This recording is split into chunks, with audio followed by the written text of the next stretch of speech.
قال تزرعون سبع سنين دأبا فما حصدتم فذروه في سنبله إلا قليلا مما تأكلون।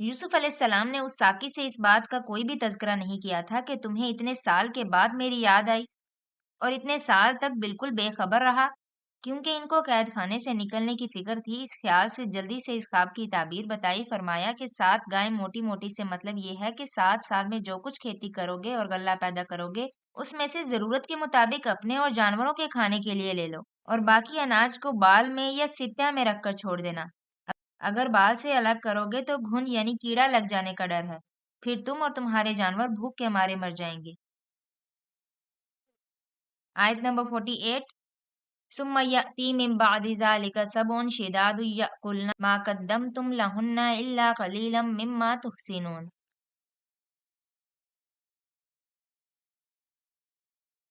ثم پھر یاتی آئیں گے من بعد ذالک اس کے بعد 7 سال شداد سخت، یاکلنا وہ کھا جائیں گے ما قدم تم جو تم نے پہلے رکھا تھا، لہنا ان کے لیے الا قلیلا مگر تھوڑا، مما اس میں سے جو تحسنون تم محفوظ رکھو گے۔ ثم یاتی من بعد ذالک سبع شداد اس کے بعد 7 سال سخت آئیں گے، یاکلنا ما قدم تم لہنا الا قلیلا اور وہ اس غلے کو کھا جائیں گے جو تم نے ان کے لیے پہلے رکھا تھا مگر تھوڑا، مما تحسنون اس میں سے جو تم محفوظ رکھو گے۔ پھر 7 سال تک لگاتار قحط پڑے گا، پھر اس وقت تمہارا ذخیرہ تمہارے کام آئے گا اور جو کچھ تم نے جمع کر رکھا ہوگا وہ کھا لو گے اور کچھ باقی نہیں رہے گا، بیج کے لیے جو غلہ رکھو گے وہ تو رہے گا، باقی سب کھا لو گے۔ غرض کے خواب کی تعبیر کے ساتھ ساتھ تدبیر بھی بتا گئی۔ آیت نمبر 49، ثم یأتی من بعد ذلك عام فیہ یغاث الناس وفیہ یعصرون۔ ثم پھر یاتی آئے گا من بعد ذالک اس کے بعد عام سال فیہ جس میں یغاثو بارش دیے جائیں گے، الناس لوگ، وفیہ اور اس میں یعصرون وہ رس نچوڑیں گے۔ ثم یاتی من بعد ذالک عام فیہ یغاث الناس پھر اس کے بعد ایک سال آئے گا اس میں لوگوں پر خوب بارش برسائی جائے گی، وفیہ یعصرون اور وہ اس میں رس نچوڑیں گے۔ پھر فرمایا کہ اس 7 سال کی قحط سالی کے بعد ایک سال میں ایسی بارش ہوگی کہ ساری زمین تر ہو جائے گی اور سارے شہر سیراب ہو جائیں گے اور اچھا اناج اور میوہ پیدا ہوگا اور لوگ اپنی عادت کے مطابق انگور تل وغیرہ اچھی طرح نچوڑیں گے۔ اور بعض مفسروں نے یہ بھی کہا ہے کہ لوگوں کے جانور خوراک اور چارہ پا کر ایسے توانا ہوں گے کہ دودھ زیادہ دیں گے، یا سیرون میں دودھ کا دوہنا بھی شامل ہے۔ آیت نمبر 50، وقال الملك ائتوني به فلما جاءه الرسول قال ارجع إلى ربك فاسأله ما بال النسوة اللاتي قطعن أيديهن إن ربي بكيدهن عليم۔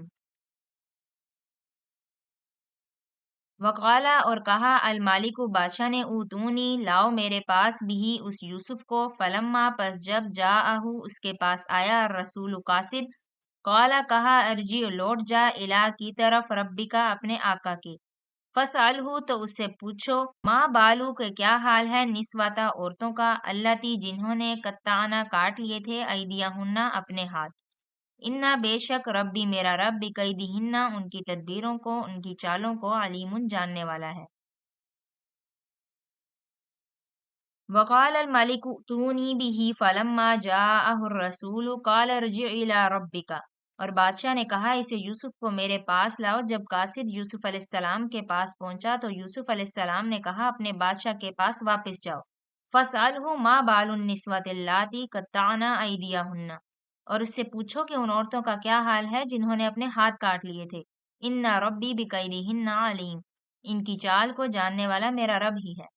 جب ساقی نے بادشاہ کے دربار میں یوسف علیہ السلام کی تعبیر بیان کی تو بادشاہ مصر کو وہ تعبیر بہت پسند آئی اور یوسف علیہ السلام کے علم و فضل کو اس نے بخوبی پہچان لیا اور جان لیا کہ یہ شخص نہایت ہی صاحب کرامت ہے۔ پھر بادشاہ نے اپنا قاصد یوسف علیہ السلام کو بلانے کے لیے بھیجا کہ ان کو قید خانے سے نکال کر میرے دربار میں لاؤ۔